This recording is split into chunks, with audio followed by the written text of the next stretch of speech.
All right, guys, our guest tonight, a former guest on the show and current WWE superstar on hiatus. He is part of a new show called John Davis Gets a Sex Robot. Our guest tonight, Mr. Chris Jericho. How you doing tonight? I'm good, man. How you doing? I can't complain. Listen, we saw the clip for John Davis Gets a Sex Robot, and it was hilarious.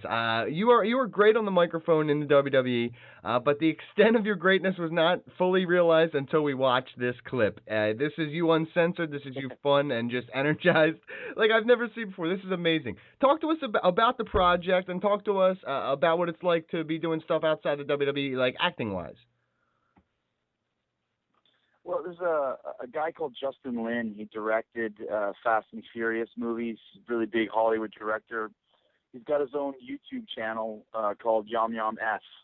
And I don't know if you heard a couple of years ago when YouTube was offering, certain celebrities, even the WWE, a certain amount of money to produce original content for YouTube. Well, Justin had his own channel. And there's a friend of mine whose name is John Davis, who made this deal with his wife for real that if sex robots ever became a thing, that he could get one. And then he wrote a script based on that.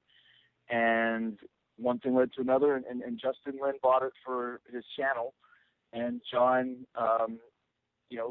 had the inroads to ask me if I wanted to do it, and it sounded like a fun project. And like you said, it is uncensored. It's a little bit vulgar in places, but it's got a real heart to it, and it turned out really, really, really great. We filmed it. It was kind of a run and gun film. We filmed it my parts were like in a day last year, right when I was in the middle of filming Robot Combat League, and I kind of almost forgot what I did because it was such a whirlwind, shoot. And then to see the final results, it really turned out great. It's a charming, funny, really, really cool show that just debuted the other day, and all the episodes will be running out over the next couple of weeks, and then we'll have all the episodes up. So it was fun, man. It's great. I mean, I've been acting, my whole life. In wrestling, you're acting all the time. You're playing a character. You're playing a part, and I've always had the comedy side to me. So to be able to do, comedy parts is a blast, and especially with such great talented people like the ones that were involved in John Davis. Well, listen, your character, you're the best friend of John Davis. You come out in the second episode, which we'll be seeing soon. Talk to us about talk to us about this. This is the one we got to see yesterday. They sent us this. This is amazing. Just talk about what it's like to be on set, and then are you given a script, or is this you just going off the cuff? Well, I mean, I've done quite a few TV shows and some movies before, and some are improv, and some are scripted, and some are kind of a combination of the two, and that's kind of what John Davis is kind of a combination of the two. And the reason why I got the part is the director, a guy named Rob McKittrick. John was telling him about me and said, the guy is in the WWE, and he's in MacGruber, and Rob was like, listen, I don't care. Unless it's the guy in MacGruber who was talking to MacGruber about his dick jokes, I'm not interested. They said, that's the guy. He goes, I love it. That's perfect, because that scene was such a ridiculous scene that I did with Will Forte and MacGruber, and it kind of grew some legs of its own, where it's kind of one of the highlights of the movie, and that kind of got me into John Davis. And, I mean, it's how when you're filming something, it's a lot of hurry up and wait, but especially in that situation, I think we had 12 hours to film all my scenes, and there's quite a few scenes. I mean, the second episode, which just debuted last night, is pretty much all me, and then same thing with episodes 3 and 4 is mostly, John and Rob, my character, getting wacky shenanigans with the sex robot. So, I mean, it's funny because when you see this certain titles for TV shows or movies, you don't really know what they're about, but when you see a show that's called John Davis Gets a Sex Robot, it pretty much sums it all up right there. That's what the show is about, and that's exactly what we're dealing with. And it turned out really, really funny. I was really impressed with all the cast, and the script was amazing.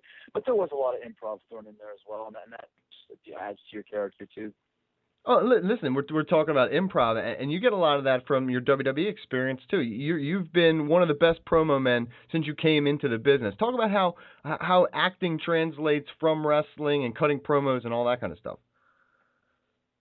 Well, they're kind of all they're all reciprocal, I mean, like I said, I always treated wrestling like I'm playing a part, like I'm playing a character, and that was always the most important thing, because when I started, I was smaller than most of the guys. You know, when I started in 1990, it was all about the giants and 6'8" and Hulk Hogan and, you know, all those type of guys. So for me starting, there was a lot of people who were like, oh, you know, you'll never make it, you're too small, and I just never really agreed with that. But I did realize that physically I wasn't the biggest guy in the show, but I could always have the biggest character and have the biggest charisma. And that's kind of how I structured my career in the early days. And that's why I was able to make it, you know, as far as I did in the business, was because I always believed that character and connection with the audience was more important. And then when I left the WWE in 2005, I really studied acting in Hollywood. I worked a lot with the Groundlings, probably the best improv troupe in the world. Because I'd done improv my whole career, especially when you're out there with Austin and Rock. You know, back in those days, you would go out there after the show was done and just do half hour of improv for the fans, just whatever. And so I had those skills, but then I really honed in on them and worked on the basics of it when I worked at the Groundlings. And then I also learned how to commit when I studied acting, how you commit to a character. And that's when, you know, I came back in 2007 and created the kind of the Chris Jericho Uber heel in 2008. It was all because I committed to the character. So it was always acting for me when I was you know, in the WWE. For everything that I did, it was never myself. I was always playing the part of Chris Jericho, and that's, you know, you can take those skills and all the stuff that I learned both in wrestling and without wrestling, you know, to create these characters that you're playing. So I mean, I'd love to do more acting because it's something that's very natural for me because I've been doing it my whole life anyways. BG? Yeah, Chris, you know, I couldn't stop laughing throughout the whole episode. Right when it got done, I had to rewatch it, and I thought it was funnier the second time. I think part of that is because it's seeing you, someone I grew up watching and, you know, being thoroughly entertained each and every week in an uncensored platform. You know, with WWE's move to PG programming, how much of a relief is it for you to flex your creativity in an unfiltered platform that your fans don't get to see that often? Well, I mean, like I said, I mean, you got to understand when you're acting that you're playing a part. So I'm playing the part of Rob McKittrick, and that's what Rob is like. So it's easy to do. It's not like, oh my gosh, I can say the F word now. How fun is this? It's kind of like, you know, there's the character that you play, and you know, when you're an actor, you play a multitude of different characters in a multitude of different movies and TV shows, and that's kind of, you know, kind of the same attitude that I have because this is acting. So. You know, I never really had a problem with PG or not PG, Attitude Era, whatever. I mean, if you're good, you can thrive in whatever environment it is. So, you know, like I said, just because I'm saying the F word wasn't like, oh my goodness, look at me, guys, look at me. It was just kind of the part that I was playing, but it was fun. I mean, like I said, that Rob is very vulgar. He's very barbaric in his treatment and thought about sex and women, but it's funny to see that. And it's like you said, if you are a long-term Chris Jericho fan, you've never seen me do anything else, it would give you probably a little bit of a different view of a different character that I'm playing. That's probably kind of fun. Mike Chiari? Yeah, Chris, when you tweeted recently that you'd be taking your hiatus from WWE, you mentioned that your latest run was one of your favorites in terms of in-ring work. And you obviously had some fantastic matches with CM Punk, Rob Van Dam, many others. Why do you believe your match quality was so consistently through the roof during your last tenure? Well, it's funny. First of all, like, people are always putting these words in my mouth. I never once used the word hiatus or retirement or whatever. I just not working there, and I don't know if it's a long time, a short time, forever. But it's not like I'm taking a hiatus or a sabbatical. It's just my contract is up, and now I have other stuff going on. So. But as far as why, I don't know, man. It was a really good role. It just seemed like every match was better than the last, and I was just in the zone. Probably experience level wise. I mean, not a lot of people have the experience that I have, and I also think outside of the box when I'm putting together matches, which a lot of guys don't.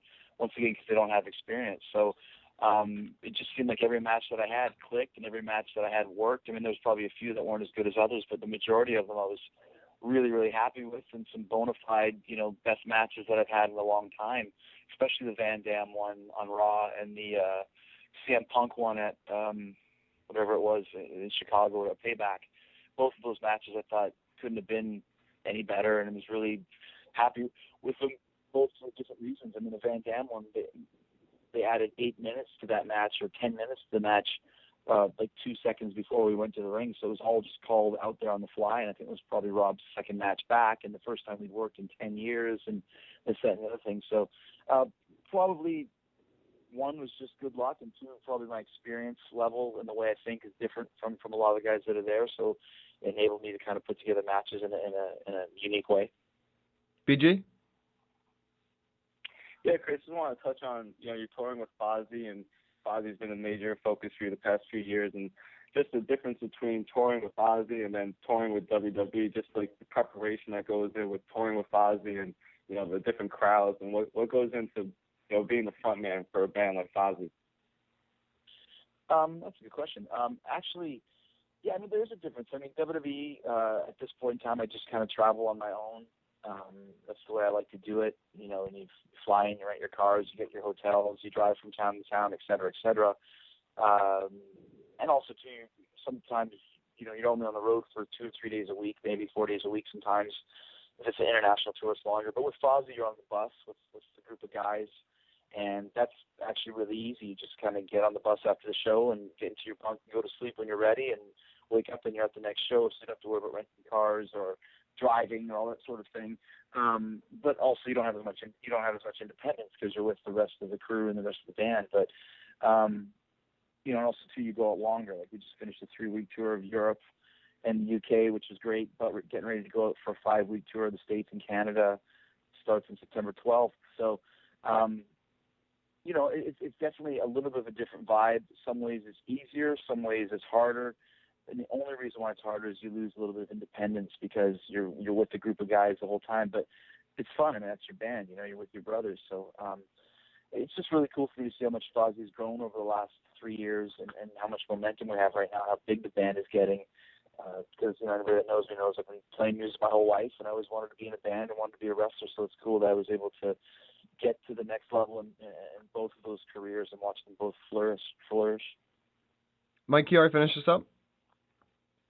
Yeah, Chris, as if you didn't have enough going on right now with the web series and Fozzy, I also understand you're working on your third autobiography, and both Lion's Tale and Undisputed, I think, were fantastic. They received critical acclaim, obviously, and they covered both of your wrestling career collectively and before your wrestling career. So what are your plans in terms of an overarching theme for your book this time around? Well, I always meant them to be a trilogy. It's like Star Wars, Empire Strikes Back, and Return of the Jedi. There's a beginning, there's a middle, and there's an end, and that's kind of what I'm planning for this. This book picks up exactly where the last one ended, the same way that Undisputed picked up exactly where Lion's Tale ended. 2007, right when I kind of made my return against Randy Orton, and kind of all the trials and tribulations I went through when I came back, creating the 2008 heel character, the whole description of the Shawn Michaels feud, which was one of the best feuds of all time. There's so much to write about. I've got probably 400 pages of stuff, and none of it is filler. It's all funny, stupid stories like I told in the first 2 books. So it's amazing. But I'll be 43 when this next book comes out, and I'll have had 3 400-page great autobiographies all in the middle of my life. So it's pretty cool to be able to kind of see your life in 3 volumes of literary novels. Yeah, and listen, that was great. We can't wait to get the book. We appreciate your time. You want to tell the people where they can get a hold of you and watch what you're doing now? Yeah, man, pretty much everywhere. I guess just if you go on YouTube, you can see John Davis Gets a Sex Robot. FozzyRock.com for all the tour dates we have coming up for the Sin and Sacrifice Tour, which starts September 12th in New York City and ends October 18th in Atlanta, and we go across the entire country in the meantime. Twitter, I am Jericho. You know where to find me. You guys know where to find me. Listen, we appreciate your time, Mr. Jericho. We'll get you back when your book comes out, and we'll have you on again. Thank you for your time, man. Thanks, guys. Talk to you soon, man. See ya. Appreciate it. Thank you.